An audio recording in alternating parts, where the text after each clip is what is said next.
निर्दलीय विधायकों के इस्तीफे के बाद 3 सीट पर हो रहे उपचुनाव को लेकर कांग्रेस और भाजपा ने एक दूसरे पर हमले भी तीखे कर दिए हैं। उपचुनाव को लेकर कांग्रेस सरकार बीजेपी को जिम्मेदार ठहरा रही है, जबकि भाजपा उपचुनाव के लिए कांग्रेस की कारगुजारी को जिम्मेदार ठहरा रही है। नेता प्रतिपक्ष जयराम ठाकुर ने शिमला में कांग्रेस सरकार पर तीखा हमला बोलते हुए कहा कि निर्दलीय विधायकों को सरकार प्रताड़ित कर रही थी, जिसके चलते विधायकों ने इस्तीफा देकर भाजपा विधायक के रूप में चुनकर आना स्वीकार किया है। पिछले लगभग 6 महीने से ज़्यादा समय से जो एक राजनीतिक अस्थिरता का एक माहौल खड़ा हुआ है हिमाचल प्रदेश में, सरकार की वजह से, सरकार के काम करने के तौर तरीके की वजह से, उसके परिणाम स्वरूप 6 उपचुनाव हिमाचल प्रदेश में हो गए और जो 3 विधायकों ने जिन्होंने सरकार से नाराज होकर के,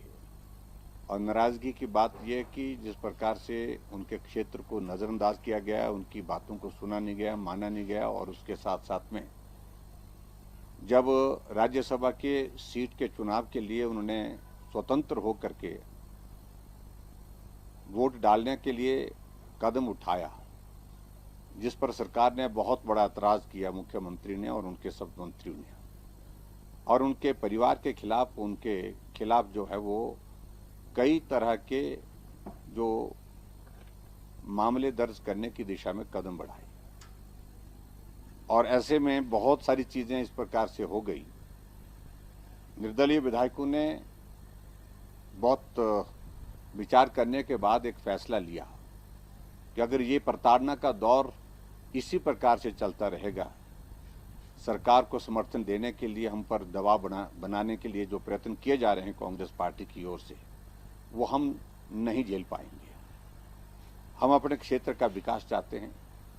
हम जनप्रतिनिधि होने के नाते स्वतंत्र होकर के अपनी बात रखना चाहते हैं, लेकिन ऐसे दबाव में ये संभव नहीं हो पाया है। और इस सूरत में उन्होंने कहा कि हम विधानसभा की सदस्यता से त्यागपत्र देते हैं, जिस त्यागपत्र को स्वीकार करने के लिए कांग्रेस पार्टी की सरकार ने विधानसभा अध्यक्ष के ऊपर दबाव डाल करके 3 महीने से भी ज्यादा का समय लगाया। अगर यही त्यागपत्र विधानसभा के अध्यक्ष महोदय जी ने समय पर स्वीकार कर लिए होते तो ये उपचुनाव की अलग से नौबत नहीं आती। ये उपचुनाव लोकसभा के चुनाव के साथ होते और हिमाचल प्रदेश के करोड़ों रुपए के, हिमाचल प्रदेश और चुनाव आयोग के माध्यम से जो खर्च होना है, करोड़ों रुपए की उसमें बचत होती है। देखिए, मैं देख रहा था पिछले कल जगत सिंह नेगी जी बोल रहे थे, बहुत ज्यादा बोल रहे थे। हमने तो जजमेंट का जिक्र, हिमाचल प्रदेश हाई कोर्ट की जजमेंट का जिक्र नहीं किया। हमने तो जिक्र एक बात का किया कि सुप्रीम कोर्ट की जजमेंट सीपीएस के मामले में पहले आई है, हाई कोर्ट की जजमेंट्स भी आई है। अगर उस पर हम गौर करें तो निश्चित रूप से ये सीपीएस जो 6 नियुक्त किए हैं, ये गैर कानूनी तरीके से, गैर संवैधानिक तरीके से किए गए हैं, और ऐसी सूरत में इनका जाना तय है। हम उस आधार पर बोल रहे हैं, लेकिन कह रहे हैं कि कंटेम्प्ट ऑफ कोर्ट के प्रति हमारा सम्मान है, लेकिन कभी भी हमने इस बात को लेकर नहीं कहा। लेकिन हम कह रहे हैं कि अगर सुप्रीम कोर्ट की उस जजमेंट पर अगर हम उसका जिक्र करें तो जाना तय है। और मैं उम्मीद करता हूं कि बहुत जल्दी, क्योंकि इस सारे मामले को लेकर के बहुत लंबा अरसा हो गया है, अब चूंकि जो जजमेंट रिजर्व है, हियरिंग दोनों तरफ से हो चुकी है सारी तथ्यों की, तो जजमेंट की उम्मीद कर रहे हैं हम। बहुत जल्दी जजमेंट जब आएगी तभी उस पर बात करेंगे। सर, जो दिल्ली का किस तरह का आपको लगता है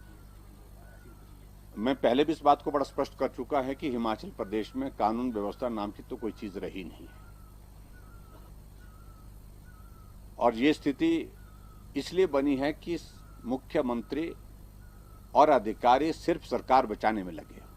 शिमला से कैमरामैन युगमार्ग टीवी।